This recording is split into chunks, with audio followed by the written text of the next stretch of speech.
Birsa brigade की एक सोच है कि इस देश में धर्मनिरपेक्ष संविधान, सर्वधर्म समभाव का संविधान और इस देश की वास्तविक इतिहास पर आधारित संविधान वो जीवित रहना चाहिए। हम लोगों ने ये जो अधिकार परिषद यहां पर रखी है, इसके पीछे के सिर्फ 3 बातें आपको बता देना चाहता हूं। आपको 5वीं 6वीं अनुसूची में जमीन के अधिकार है आदिवासियों को।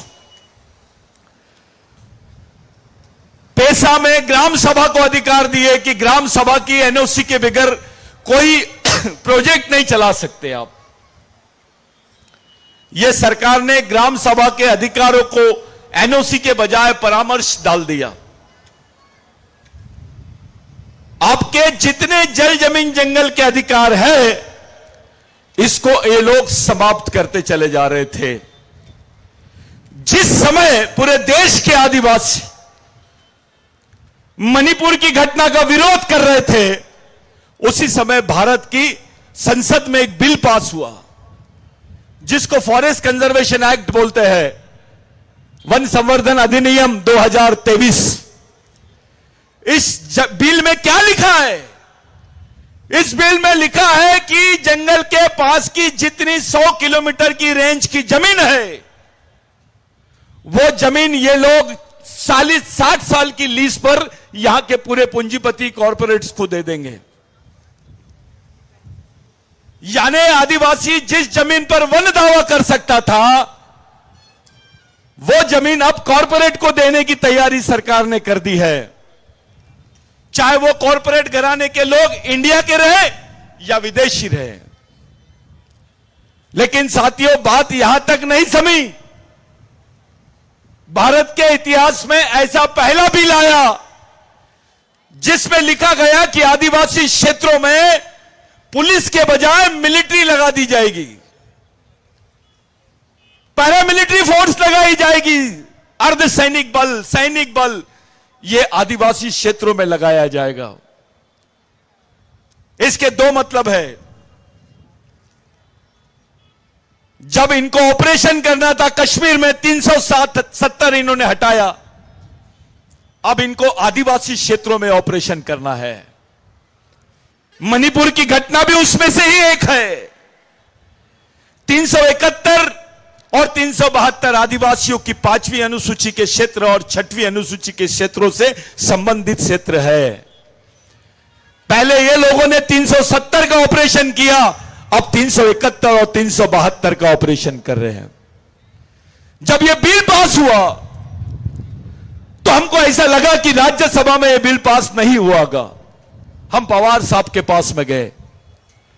जब पवार साहब को बताया कि यह तो गैजेट निकल गया, तो पवार साहब ने बताया, मैंने पहली बार देखा हूं 20 मिनट में 7 बिल राज्यसभा में पारित किए गए हैं। मैं विपक्ष से बहुत उम्मीद कर रहा था कि विपक्ष के लोग इस बिल का राज्यसभा में विरोध करेंगे, लेकिन ऐसी परिस्थिति नहीं बनी। इसके पीछे क्या कारण है मैं नहीं बता सकता, लेकिन आदिवासियों के साथ में बहुत बड़ा अन्याय हुआ है। साथियों, मिलिट्री रहेंगी, पुलिस है तो पुलिस में आप कंप्लेंट करोगे, एफआईआर दर्ज करोगे, और एफआईआर दर्ज करोगे तो उस पर केस लगेंगी, आप उस पर कोर्ट में जा सकते हैं, जिसको कानून का राज बोलते हैं। जो पैरामिलिट्री फोर्स है, जो अर्धसैनिक बल है, जो सैनिक बल है, इनको एक ही ऑर्डर है कि आप किसी को भी मारो। इनको जो आर्म्स एक्ट है आसपा, उसके तहत किसी भी सैनिक के खिलाफ में आप एफआईआर दर्ज नहीं करा सकते। अगर आपका बलात्कार भी कर दिया, आपको मार भी दिया, तो उस पर कोई एफआईआर दर्ज नहीं होगी। अब पूरे आदिवासी समाज को सरकार ने सेना के हवाले कर दी है। इसका मतलब साफ है कि यह सरकार आदिवासी क्षेत्रों में सिविल वॉर की परिस्थितियों को निर्माण कर रही है। जैसे मणिपुर में आदिवासियों को मारा, अब 5वीं अनुसूची के क्षेत्र के आदिवासियों को मारा जाएगा। आप लोग क्या करोगे? कैसे बचोगे? किस तरीके से बचोगे आप? एक गढ़चिरौली का सुरजागढ़ प्रकल्प जिसको ग्राम सभा की मान्यता नहीं है, वहां के बच्चों को लैट्रिन भी होती है तो लाल होती है। 100 किलोमीटर तक वहां पर परिंदा दिखाई नहीं दे रहा है। पर्यावरण विभाग चुप है, जिसको आप एनजीटी बोलते हैं वो चुपचाप है, वहां का कलेक्ट्रेट चुपचाप है, वन विभाग चुपचाप है और सब तमाशा देख रहे हैं। गढ़चिरौली में उत्खनन हो रहा है, सुरजागढ़ में, वहां के लोग चिल्ला रहे हैं। पिछले इतने दिनों से, यानी 100-200 दिनों से वो लोग बैठे हैं, कोई सरकार उनसे बात करने नहीं जा रही है। यही हाल यहां के भी होंगे, सह्याद्री के। ये सह्याद्री के पहाड़ दिखाई नहीं देंगे, यहां दो ही लोग दिखाई देंगे, एक तरफ भगे हुए आदिवासी, उधर सेना और कॉरपोरेट घराने के लोग यहां पर उत्खनन का काम करेंगे। अरे पुलिस थी तब आप लड़ नहीं सके, मिलिट्री रहेंगी तो कैसे लड़ोगे ये बताइए? कैसे बचोगे जब आपको गोलियां मारी जाएंगी? आप क्या करोगे? कौन सा एफआईआर जाओगे? कहां पर लूटोगे? सुप्रीम कोर्ट के जजेस की रिपोर्ट है कि जो अन्याय अत्याचार सेना ने कही है वहां के आगे लोगों के साथ में, वो किसी ने नहीं किया। और ये ऐसे क्षेत्रों में ये सेना नहीं लगाना चाहिए, बावजूद उसके ये सरकार ने आदिवासी क्षेत्र में सेना लगाने का प्रावधान उस बिल में किया है। हमको एक युद्ध की तरफ, गृह युद्ध की तरफ धकेला जा रहा है, टारगेट कर रहे हैं। हिंदू राष्ट्र का मतलब है आदिवासी मुक्त भारत, बिगर आदिवासियों के भारत। जो इस देश का मालिक है उसी को अब देशद्रोही बोल के मारा जाएगा। आप थोड़ा भी आंदोलन करोगे तो आपको नक्सलवादी या देशद्रोही बोला जाएगा, राष्ट्र विरोधी बोला जाएगा, विकास विरोधी बोला जाएगा। ये जो काला चबूतरा का आज हमने सम्मान समारोह रखा है, इसको अभी तक के आर्कियोलॉजिकल डिपार्टमेंट, एंथ्रोपोलॉजिकल डिपार्टमेंट ने मान्यता नहीं दिया। वहां गणपति का भी मंदिर है, उसको तीर्थ स्थल घोषित कर दिया, लेकिन जहां शिवाजी महाराज पैदा हुए हैं इसको तीर्थ स्थल घोषित नहीं किया गया है। वहां गणपति का मंदिर है, वो तीर्थ स्थल घोषित हुआ है, लेकिन इस जमीन पे तो शिवाजी महाराज का जन्म हुआ है। उसके बारे में क्या? अभी तक के उस पर आर्कियोलॉजिकल डिपार्टमेंट कुछ नहीं बोलता, एंथ्रोपोलॉजिकल डिपार्टमेंट कुछ नहीं बोल रहा है। अरे ये तो बहुत बड़ी विरासत है, ये तो राष्ट्रीय स्मारक है हमारे लिए। आदिवासियों का तो इतिहास है इस किले से जुड़ा हुआ। साथियों, काला चबूतरा को मान्यता देना यानी आदिवासियों के उस जमीन पर अस्तित्व को मान्यता देना है। और जो आदिवासी विरोधी लोग हैं वो आपको कभी मान्यता नहीं देंगे। वो नहीं चाहेंगे कि शिवाजी महाराज का संबंध आदिवासियों के साथ जो था उसका खुलासा हो जाए। ये लोग आदिवासींचा राजा बोलते हैं शिवाजी महाराज को, हम बोलते हैं वो आदिवासी राजा था। सेना आदिवासियों की, जमीन आदिवासियों का, किला आदिवासियों का, और राजा शिवाजी बनाने का जो काम है, ये जो उदाहरण है केवल आपको सिमनेरी में दिखता है। आदिवासियों की सेना, आदिवासियों का क्षेत्र, और शिवाजी महाराज को हमने अपना राजा माना है। उससे पहले जीजाऊ को अपना माना है। यह आदिवासी संस्कृति की विशेषता है। हम लोग महिलाओं को ज्यादा स्थान देते हैं, नहीं तो शिवाजी महाराज के पिताजी का देहांत होने के बाद उसको तो ये लोग सती करने के मूड में थे, लेकिन आदिवासियों की वजह से उसको यहां पर राज्य दिया गया, उनके हाथ में, जीजाऊ के हाथ में पूरी सत्ता सौंपी गई। इसका केवल विरोध आदिवासियों ने किया। चाहे राज्य अभिषेक का मामला हो शिवाजी महाराज के, तो राज्य अभिषेक जो ब्राह्मणों ने पहले किया, उसके पहले शिवाजी महाराज ने आदिवासी पद्धति से उनका राज्य अभिषेक हुआ है। इसका उल्लेख आपको मिलता है। उनको पता रहने के बाद भी उन्होंने दोबारा राज्य अभिषेक किया, क्योंकि वो डर गए कि शिवाजी महाराज की जो व्यवस्था है, यहां पर जो मनुवादी व्यवस्था है, वो खत्म हो जाएगी, उसका अस्तित्व खत्म हो जाएगा। इसलिए शिवाजी महाराज का फिर से इन्होंने ब्राह्मणवादी पद्धति से राज्य अभिषेक कराया। यह मैं इसलिए बता रहा हूं क्योंकि हमको मालूम होना चाहिए कि मामला कहां जा रहा है। आदिवासियों का जो समर्थन शिवाजी महाराज के प्रति था, संभाजी महाराज के प्रति था, वो छुपाया गया है। इतिहास में जिन्होंने शिवाजी महाराज के लिए कुछ नहीं किया उनके नाम है, लेकिन जिन्होंने उन पर अपना सर्वस्व निछावर कर दिया उनका कोई नाम नहीं दिखाई देता है। हमारा संबंध आदिवासी संस्कृति से है, शिवाजी महाराज का संबंध आदिवासी संस्कृति से है। यह कृषि संस्कृति का प्रतीक है। शिवाजी महाराज ने जय श्री राम नहीं बोला, हर हर महादेव बोला है। यह बेसिक है। वो शिवाजी महाराज की बात कर रहे हैं हम। हिंदी भी स्वराज्य बोला, हिंदू स्वराज्य नहीं बोला। हिंदी भी यह प्राकृत शब्द है। सिंधवी राज्य को, सिंधु संस्कृति के राज्य को हिंदवी संस्कृति का राज्य बोला जाता था। संभाजी महाराज ने क्या किया? राज्य में संस्कृत भाषा के बजाय प्राकृत भाषा को राज्य भाषा का दर्जा दिया। यह प्राकृत भाषा बोलने वाले कौन है? वो मावड़े लोग हैं। फिर वो मराठा हो, ओबीसी हो, आदिवासी हो या अन्य कोई हो, मुस्लिम भी हो सकता है। यह वास्तविकता है। आज तो देश की सबसे पहली भाषा संस्कृत। इसका मतलब पहला आदमी जो संस्कृत बोलता है वो पहला आदमी। देश में 2 लाख लोग नहीं है जो संस्कृत बोलते हैं, लेकिन मावड़ी मराठी बोलने वाले जो लोग हैं लाखों की संख्या में है। एक षड्यंत्र चल रहा है, संस्कृत से मराठी भाषा निर्माण हुई है। गलत बात। मराठी भाषा संस्कृत से पूर्व की भाषा है। यह प्राकृत से निर्माण हुई भाषा है। आपको सोचना पड़ेगा कि आपके अंतर संबंध क्या है, हमारे जेनेटिक रिलेशंस क्या है, हमारे डीएनए कौन से रिलेशंस के हैं। इन सब बातों को ध्यान में रखते हुए हम लोगों ने यहां पर शरद पवार साहब को बुलाया है।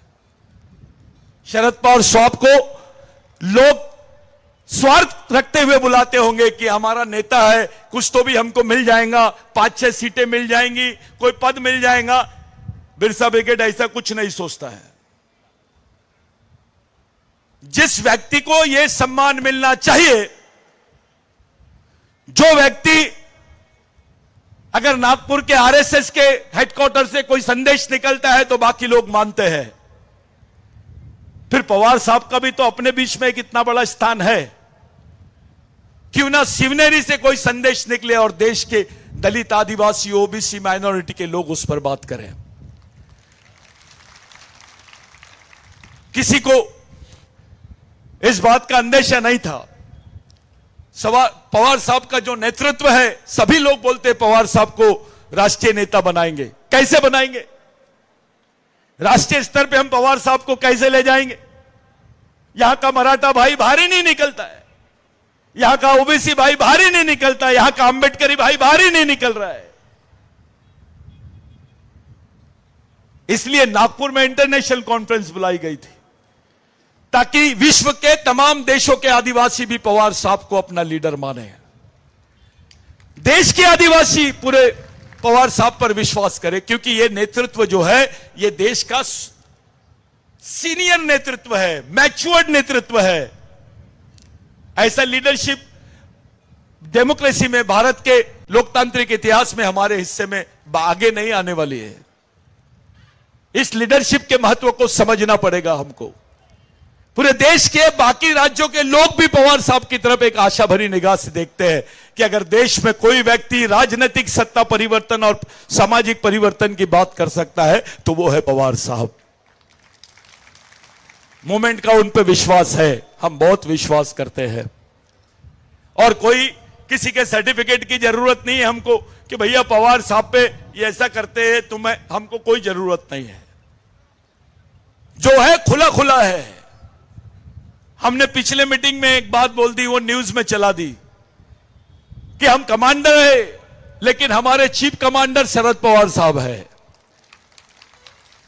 ये बात वो न्यूज पे चलाई जा रही थी। कुछ लोगों को हजम नहीं हुआ ये, कुछ लोगों को बड़ा अलग लगा कि पूरे आदिवासी पवार साहब के साथ क्यों रे भाई। तो ये अंदर की बात है।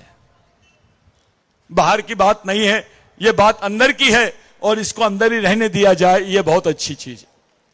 साथियों, पूरे मूवमेंट के लोग, आज के दिन इतनी बड़ी संख्या में आप लोग उपस्थित हुए। देश में क्या चल रहा है, मध्य प्रदेश, छत्तीसगढ़ में, राजस्थान में इलेक्शन है, यह आदिवासी बहुल राज्य है, आपको वहां भी नजर रखनी है।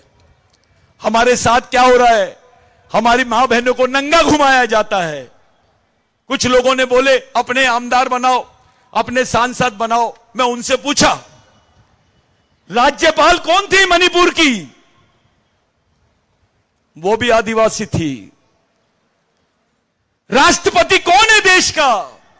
वो भी आदिवासी महिला थी।